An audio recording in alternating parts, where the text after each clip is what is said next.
This episode is brought to you by LinkedIn. Psst, healthcare pros, word's out, and it's too good to keep quiet. Look, LinkedIn is revolutionizing job hunting, making it possible to search by specialty, shift preference, and salary.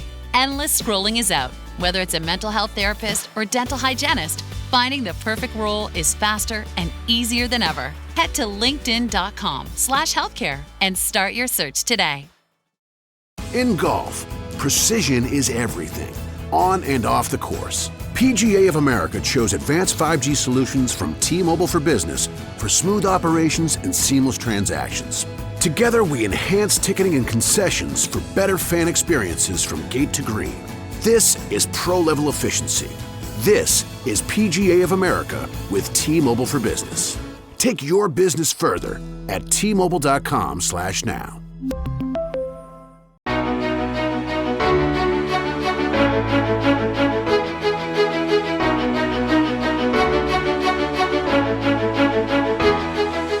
You have multiple groups set up, rapid fire, boom, down the line, coaching up each group as you go, so by the time you get back, that next group's ready to roll. Again, efficiency is key.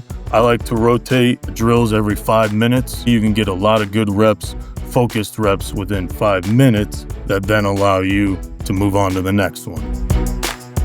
Welcome to another episode of The Art of Practice presented by GoRout. I'm joined today by Nick Holeton, who is the offensive line coach and the co-offensive coordinator for McKendree University. He's somebody who's obsessed with the process of development, especially in a position group that's all about consistency, toughness, and technique, the offensive line. So today we're going to talk about how Coach Holeton builds growth into everything he does, from their individual period to their team install, and how he uses GoRout to create a faster, cleaner, more effective development environment for his unit and his team. Parents of tweens, if you're familiar with far-off drop-offs... Dad, stop, right here. Or get DMs about what's for dinner, you may be experiencing tween milestones. For your son or daughter, these can start at age 9. HPV vaccination, a type of cancer prevention against certain HPV-related cancers, can start then too. For most, HPV clears on its own. But for those who don't clear the virus, it can cause certain cancers later in life. Embrace this phase. Help protect them in the next. Ask their doctor today about HPV vaccination. Brought to you by Merck. So, Coach, welcome to the podcast, and I'm excited to dig into some of these topics with you. Yeah, really excited as well. Coach, really excited to get to talk kind of about the development and how we get our guys to where we want to get them. Coach, let's start with a big picture here. And for you, how you define development in your offensive line room. What does that mean to you? To me, development in the offensive line room is really about getting that player to the level of potential that you see in them by the end of their career with you. So whether it's high school or college, start with that end goal or campaign, as I talk with our guys, in mind, taking into consideration what their goals and aspirations are.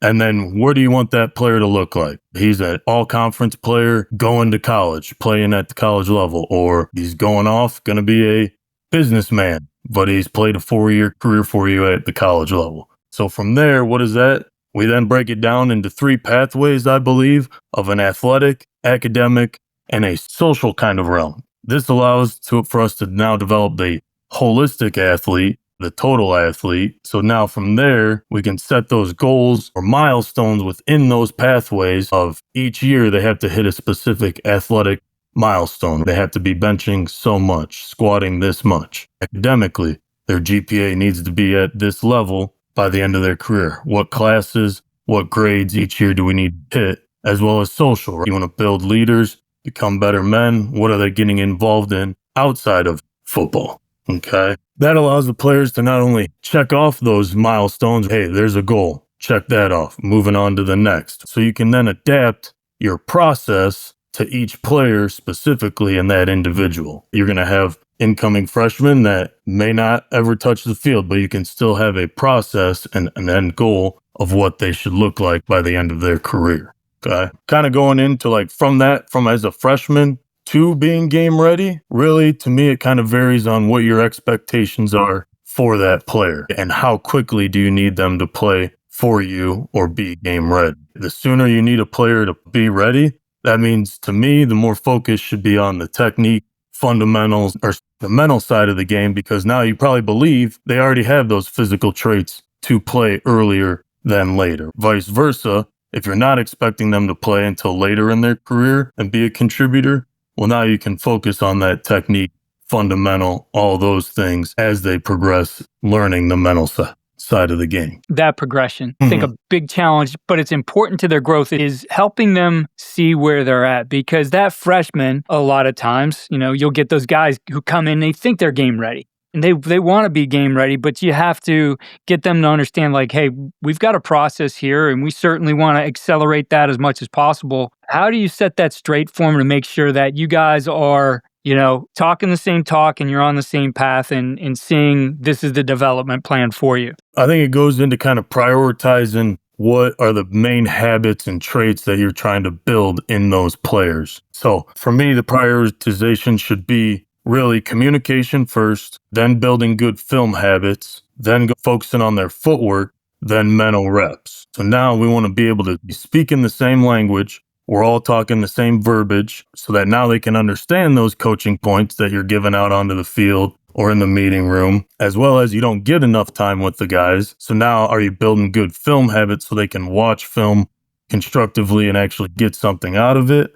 Or are they just play watching and seeing their buddy break off a touchdown, And then from there, now they can recognize when they have good footwork or they don't have good footwork on film. So then from there, they can take that and now be able to get those mental reps as they're watching film of, if I just step one more step, couple inches deeper, whatever it may be. So you kind of build that progression by prioritizing what are the main things you need to be focusing on as a young player. And again, the film doesn't lie, right? So if you put them in those tough situations, they'll realize pretty quick, whoa, I'm not quite as ready as I thought I might have been. Yeah, I think that's the key is getting them to see on film what you need them to and teaching them that part of it, spending some time up front as this is what we're looking at. And certainly after you're spending that time in the meeting room, getting them out onto the field, having a structure for how they're going to develop is important. So how do you build practice to help them maximize their learning? To me, practice, not only for the offensive line, but all position groups, should be a progression. You're building up to that first team period or crossover where you may be going offense versus defense and starting from the ground up, okay? So starting with footwork for the offensive line. We'll always start each practice. They know as soon as stretch is done, we're down into the chute and we're doing footwork. And if it's a zone day, early install, well, then we'll only work our zone footwork that we've got for that day, whether it's inside zone, wide zone, whatever it may be. From there, then I like to work a single aspect of a block. Am I just a base block driving or the high knee action out of the tackle on a gap combo, or maybe it's just reach blocks, but a single aspect of that block. From there, going into a combo drill. So now working two guys together, whether it's gap combos, zone combos, and again, building pods. So you have multiple groups set up, rapid fire, boom, down the line, coaching up each group as you go. So by the time you get back, that next group's ready to roll. Again, efficiency is key. I like to rotate drills every 5 minutes, kind of depends on what your practice structure is. But to me, you can get a lot of good reps, focused reps within 5 minutes that then allow you to move on to the next one, progressing from there. So once we do combos, some sort of that, now getting into a half line or maybe a full line, which is where GoRout Scout comes into key, because you can build individual kind of scout period where I just have all the blitzes or twists from that week that we may see. And now we're just going to rapid fire and I'm not having to sit there and point to the D linemen, the defensive guys, scouts, trying to get them into the right spot. They just got to look at that wristband, get what they're doing, and now we can rip through. That also allows you to then get those game-like reps in individual to your young players. They may not get those in team, or they're running the other team's scout offense. Well, now you can rep those guys seeing the same looks the older guys are, and now they're developing, getting used to playing versus that kind of stuff as well. Yeah, Coach, I can't tell you how many times I've stood there as the offensive line coach and wondered, these guys really understand who I'm pointing to and where I'm pointing them to, and what they're supposed to do. And I think that's where, a lot of the coaches we have on this series talk about the bigger picture. This is great in team, but being able to utilize these, even if it's just with your own group, maybe you don't have the D-line over and you guys are working half line to pick up movement or whatever it might be early in the week, having those wristbands on, having GoRout Scout on makes so much more sense than, like you said, pointing to guys, and definitely you don't have time to get the cards out for these kinds of periods. With it is understanding your practice structure of, I think the debate can be had of how often do I work run versus pass. So to me, if the first crossover period is 15 minutes of Indy and then we've got inside run, well, we're going to strap up and do some physical run game Indy before that. If you've got a lot of time before your team, we'll now alternate a run game footwork, then a pass sets, and alternate run, pass, because now it gets them into the changing of like a normal game. Hey, one play may be running, next play you may be passing. So you're kind of building that progression from the ground up as well as alternating. And you're not just getting all run, then all pass, because you might shortchange pass by the end of practice. Looking at your individual periods, and you talk through some of the different ways you're doing it, certainly you're able to get a lot of reps. You're utilizing GoRout to help you, half line, whatever, some things in individual there too. And reps certainly are important, but reps without the teaching, I think, miss the point, right? So how are you sure that you're efficient and while they're getting those reps, that they are getting the teaching, that they are understanding why we're doing this, and ultimately that it's going to translate to game day? For sure. I think big thing for me is a feedback coach. I'm going to ask them questions of, hey, did you feel that first step? Where did you feel it land? Did you feel how awkward you felt in getting into that block? So now they're relaying, no, I didn't feel it. Okay, well, now let's focus on that the next play. The other thing we do in practice is for every fall camp practice and spring ball practice is we'll do a 1% goal for each player. So that player will have a specific, minute thing that they will focus on for that practice, and that's the one thing. So for offensive line, the first practice is usually a lot of guys' first step. I want to have a perfect first step. I want to focus on that. They may miss every single block, but if they're focused on that first step and getting that rep and they feel good, well, now the next day, hey, my second step. Now I'm working on focusing on my second step. And you can keep progressing and developing those through those 1% each day. So if we get 15 practices, well, then we should have got 15% better at minimum just on that. And then you can tailor it down to one specific thing that helps. So again, with the feedback, having those 1%, now you're getting that teaching, having them feel their bodies, understanding where they're going, what they're doing, and then also being able to then maximize your reps to be efficient and get as much out of it. I like what you said there, Coach, about the way that you frame that out as the feedback and asking them the question and asking them, did you feel that? Because I think a lot of times as coaches, we tell them what they did, rather than getting them to think about, like you said, what did that feel like? What is it supposed to feel like? You want them to develop that innate ability to be able to understand, hey, that didn't feel right. Here's what I need to do. Ultimately, that they're able to self-correct. That approach, one, where did you learn it? And why do you think it's so effective to take that approach rather than being the guy who's just observing him and telling him, hey, you didn't step far enough. Hey, you need to do this. I learned that from Coach Patton, the O-line coach at Miami, Ohio, who I worked for at Eastern Michigan, as being a big feedback coach, as well as it allows you to then build that relationship with the player, their understanding of where you're coming at. You're not yelling at them. I'm coaching the action, not the person. So now you're able to hone in on what that specific thing is, and now being able to get them, like you said, to self-correct. I'm there on game days, but I'm not out there running through the plays, being able to make those in-play adjustments or knowing, hey, I've got to now step deeper because this guy's quicker. As well as I've also come to realize is every player is different. So my 6-inch step is going to look way different than my 5'11" center. His 6-inch step will be a little bit different. So now it allows them to tailor what their footwork or where their body needs to be based off of their natural leverage or abilities and whatnot.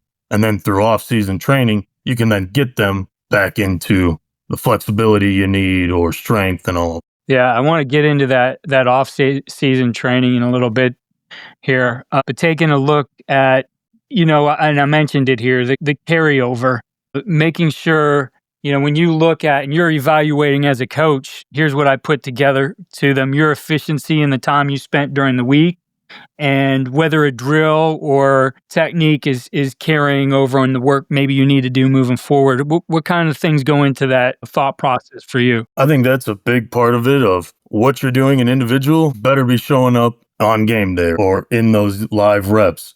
Because if not, then you're pretty much wasting time. And now we got to be more efficient. Now, it doesn't mean it may be a bad drill, but you might need to tailor it a specific way to get them to understand that concept a little bit cleaner or something a little bit more smooth. Also, this reinforces it, buy-in from your player when we're watching film of, hey, great gap double team here. That was that drill we were working when you were high kneeing into the Crowther sled. So now relaying what drills you were working in practice to then showing them as you're going through the film, so that now they can correlate, like, oh, I remember coach saying I needed to get more depth on my step, or I needed to be shoulder into the block. And that was the drill that we were working. So that now everybody's kind of seeing it, as well as you're pointing out, guys will know if they took that drill off and they got exposed of they didn't do that live rep very well. Well, now that'll show of, hey, maybe I need to work a little bit harder in that individual drill because it's showing up on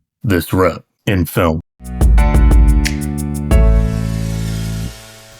Coaches, if you're looking to maximize reps and create game-like tempo in practice, look no further than GoRout. With instant play call delivery, real-time adjustments, and seamless integration within your existing playbooks, GoRout allows your team to get the most out of every rep. Visit GoRout.com today to see how top programs across the country are using it to level up their practices. Coach, I want to take a step back. We've talked about watching the film. We actually didn't talk about the structure of the meeting room, and have had some guys on here share some really good things. You're thinking back to like Bob Wiley and his approach to what he does in the meeting room, or Dante Scarnecchia. So I'm always interested in, what do you do in that meeting room to maximize the learning, right? Because it's not all just about, okay, turn the film on and let's watch film together. You as a teacher there, you have the ability really to create that understanding that helps things transfer to the field. For sure. To me, the meeting room and install and teach, you need to hit all learning styles. You have a variance of players and how they all learn. So how many different ways or styles can you hit in that meeting? So for us, all of our install meetings will include a physical playbook with all the sheets and a notebook. Then we'll have a film cut up that will show where it has those playbook sheets, again, posted up there on the projector with then a game or practice clip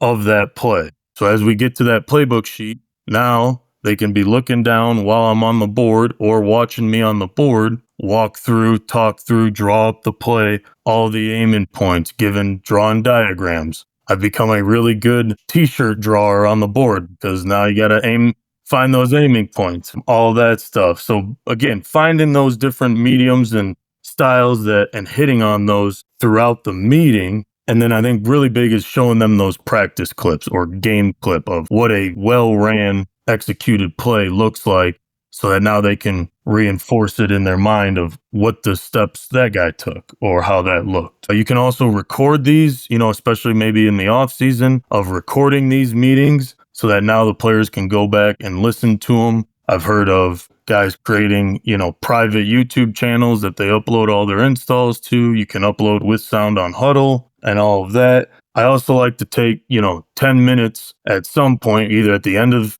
the meeting or pre-practice, and walk through. So now we're physically walking through, primarily with the young guys that haven't had the install like 8 times already. The young guys now will walk through it, be able to talk and walk in a different setting outside of the meeting room. And then at the end, I always like to review those key concepts. So, hey, what were those specific things that we covered today? We need to be ready for this. And then also being able to quiz guys. So not exposing players, but selecting guys, hey, what play did we install that is a zone read to the left? What's the name for that? And a guy that was paying attention there, as well as challenging an upperclassman. Hey, if we get this blitz into this run, what does our call need to be? So you're hitting both. So now you get those young guys to see, there's another level that I got to get to other than just knowing what the play name is. So again, reviewing and quizzing, and not asking, are there any questions? I have a habit of that, but they'll always say no, and there's always questions. So again, I think that's the big thing with being able to, teach each player differently. And if you find a way of like, hey, I've had times where my group has been all walkthrough guys. They love being able to walk through, and that's how they pick it up easier. I've had guys that you just need to be on the board and talk through it with them, and they can pick it up. So finding that what's the most common and being hit those very hard, but then not missing out on all the other things that you can use. Looking at players taking a bigger role in this, we talked about it before that, hey, you're not going to be out there on the field. And we always talk about, the player-led teams are the best teams, but I think that also player-led development is important too. When you have a guy who can teach your stuff to somebody else, that he gets it and is probably a good player too. You want that ownership. You want more eyeballs out there on things going on and guys being able to coach it up, because when everybody is out there helping each other, the chemistry is there. But two, the understanding becomes greater when it's not just top down from coach, it's, across from player to player as well. How do you set that up? How do you nurture that along over the course of the season? Obviously, your older guys are more able to do it, but we talked about that freshman coming in too, and getting him to live that language as well. So how do you nurture that process? Big thing is empowering those older players and all the players to communicate and ask questions and hold one another accountable, and understand that if a guy is holding me accountable or trying to make me better, it's because he sees the potential in me as well. And so going back to the meeting room, what I like doing early in camp,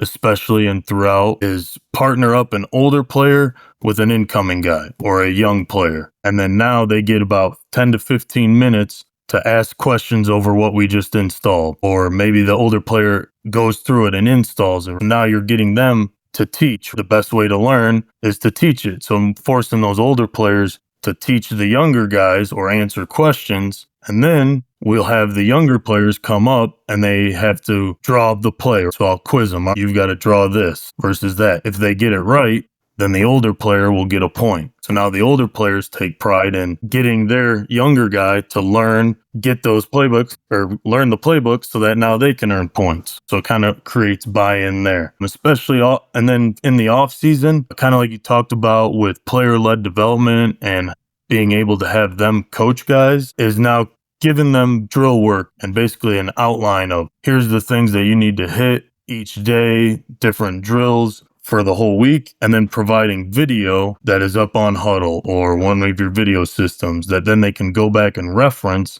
hey, this is the drill that we're going, so that now the older player doesn't have to stress out of figuring out what exactly I need to be doing. Hey, I can follow this drill, this packet, and now coach up those younger guys. And now that builds that confidence in the players of they're working together. It's building that camaraderie amongst each other, as well as the leadership. You're kind of putting them in that position of, hey, you're going to bring these guys along with you. You want to be better as an offense? Well, you need to get these young guys going as well. And then now it allows them to empower one another to then teach and feel comfortable being coached by one another as well. So, and then also in the meeting room, kind of like we talked about with the feedback of, they may ask a question, but don't demean the question and allow them to work through the process of how to get to that answer of, coach, what if he does this? Okay, well, if he does that, what should then your footwork match? So then getting them to think of and visualize it in their head of how that'll work. So going back to that feedback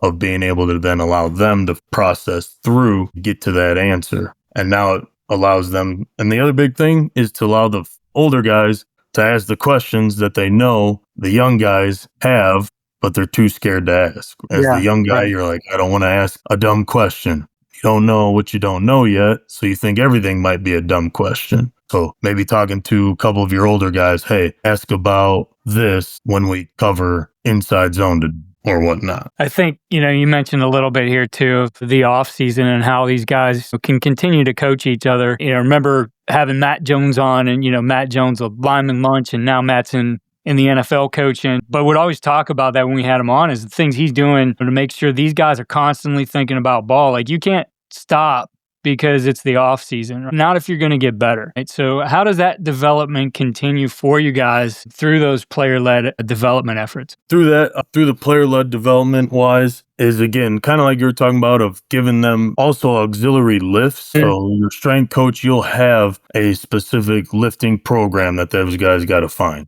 Well, now, how much core are they getting in? How much posterior chain are they getting in? We talk a lot about our stabilizer muscles and our shoulders and knees and joints, of how do we build the strength in those. So again, a lot of these drills may be different, not just base blocking, but it's now all of that full body athleticism that is now building that overall athlete. It may not be they have to bench a specific amount. A guy may be, hey, he needs to bend one position better on the bend test by the end of spring. So how much flexibility and stretching, and just giving those guys as much resources and videos that they can use to then hold each other accountable of, hey, did you get your stretches in at the end of the lift? Hey, we missed out on that. Do you want to go to the field and get a couple reps in? Stuff like that. So again, empowering them to do so. So we talked a little bit about your use of GoRout in, a half-line period as an example, and eliminating the typical O-line coach point to different guys to go different places. But utilizing GoRout for you guys, how big has it been in helping the development and